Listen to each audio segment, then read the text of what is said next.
Habaan mo lagi yung pasensya mo sa mahal mo. Ganun talaga. Mahirap talaga mag-maintain ng relationship. Masarap ma-in love.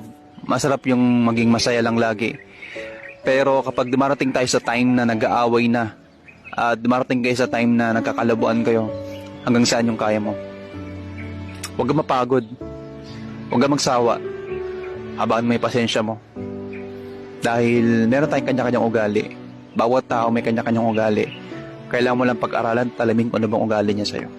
Kasi baka may kulang ka lang din, kaya niya ginagawa yun. Yung attitude niya sa'yo, yung pagsusungit niya sa'yo, o yung pagtatampo niya sa'yo, pagtatamang hinala, ay hindi naman yun ginagawa dahil gusto niya lang. Minsan, ang mga babae, ayaw rin nila magselos, maghinala, at magsungit sa lalaki o sa boyfriend nila. Ginagawa na nila yon para ma-remind yung boyfriend nila na, uy, nalalamig ka na, uy, kulang ka sa lambing, kulang ka sa concern, kulang ka sa emotional attachment, kulang ka sa emotional intelligence, kulang ka sa care, kulang ka sa update. Kaya nagagalit lang sila lagi. Kaya habang mo lagi pasensya mo sa jowa mo. Kasi masarap naman talaga silang mahalin eh.